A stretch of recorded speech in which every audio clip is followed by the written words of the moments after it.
ایک دن بھی حکومت جو ہے یہاں نہیں رہ سکتی تھی اگر حکومت ڈنڈے کے زور پر مساجد بند کراتی۔ تو ان لوگوں نے حکومت کو یہ رستہ دکھایا۔ یہ کوئی دارالکفر ہے کہ یہاں دو ہی آپشن تھے؟ یہ دارالاسلام ہے۔ حالات حاضرہ میں یہ جو کرونا کی وجہ سے دین پر حملہ ہوا ہے، اس میں یعنی نماز تراویح کا تقدس پامال ہے۔ جو لوگ سوشل ڈسٹینس کر رہے ہیں، تو 14 صدیوں میں یہ بدعت کہیں نظر نہیں آتی، جو کچھ لوگوں کی، کچھ علماء کی کوتاہی کی وجہ سے اس وقت دین کا نقصان ہو رہا ہے۔ یعنی جو یہ کہتے ہیں کہ دو نقصان تھے، دونوں میں سے ہم نے جو چھوٹا نقصان ہے وہ قبول کر لیا۔ ایک یہ نقصان تھا کہ مسجدیں بند ہو جاتی، دوسرا یہ ہے کہ تراویح ہو تو صحیح اگرچہ اس طریقے سے ہو۔ تو میں پوچھتا ہوں، یہ کوئی دارالکفر ہے کہ یہاں دو ہی آپشن تھے؟ یہ دارالاسلام ہے۔ یہاں سب سے پہلا آپشن یہ ہے کہ مسجدیں کھلی رہیں گی، جماعت ہوگی، نماز ہوگی، جس طرح 14 صدیوں سے ہو رہی ہے۔ یہ دو آپشن کیوں بولے جاتے ہیں کہ صرف دو آپشن ہی تھے اور ہم مجبور ہو گئے تھے اور ہم نے یہ جو ہے وہ کم نقصان مان لیا؟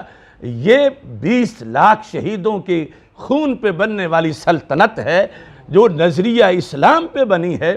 یہاں کیسے دو آپشن ہیں؟ یہاں سب سے پہلا اور فائنل یہی تھا کہ جس طرح جماعتیں ہوتی ہیں، کسی حکومت کو حق نہیں کہ وہ مسجد میں مداخلت کرے، عبادت میں مداخلت کرے۔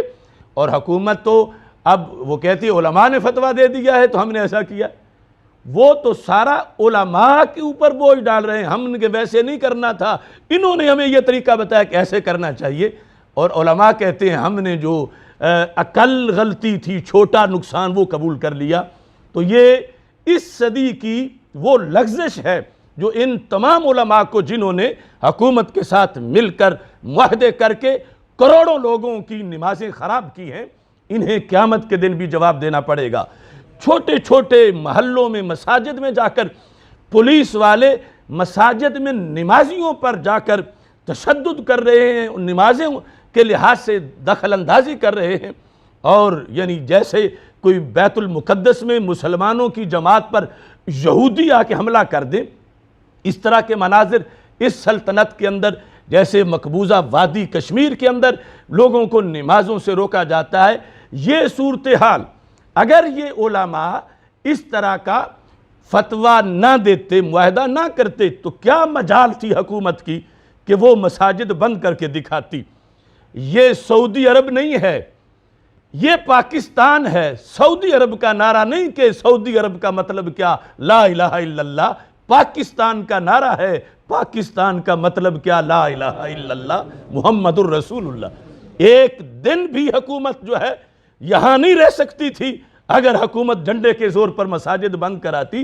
تو ان لوگوں نے حکومت کو یہ رستہ دکھایا اور اس طرح یعنی لیٹتے چلے گئے۔ اور ہر لحاظ سے اعتکاف کے مسئلے پر لوگوں کو بالخصوص یہ بات ذہن میں رکھنی چاہیے کہ گھروں میں بیویوں کا اعتکاف ہوتا ہے، مردوں کا نہیں ہوتا۔ تو مرد مردانگی سے مساجد میں اعتکاف کریں، اور مساجد سے، اللہ کی مسجدوں سے جو پولیس والا کسی کو نکالے گا تو وہ یہاں بھی خمیازہ بھگتے گا، آخرت میں بھی بھگتے گا۔ مساجد مومن کے لیے مرکز امن ہے۔ مچھلی کو اتنا چین پانی میں نہیں آتا جتنا مومن کو مسجد میں آتا ہے۔ تو یہ کون سی صورتحال ہے کہ جس میں مسلمانوں سے یہ امن کے مرکز جو ہیں وہ چھین لیے جائیں؟ تو اس بنیاد پر اعتکاف کے لیے مسجد کا ہونا یہ اجماع سے ثابت ہے۔ توحید و رسالت کا نعرہ دنیا میں لگانے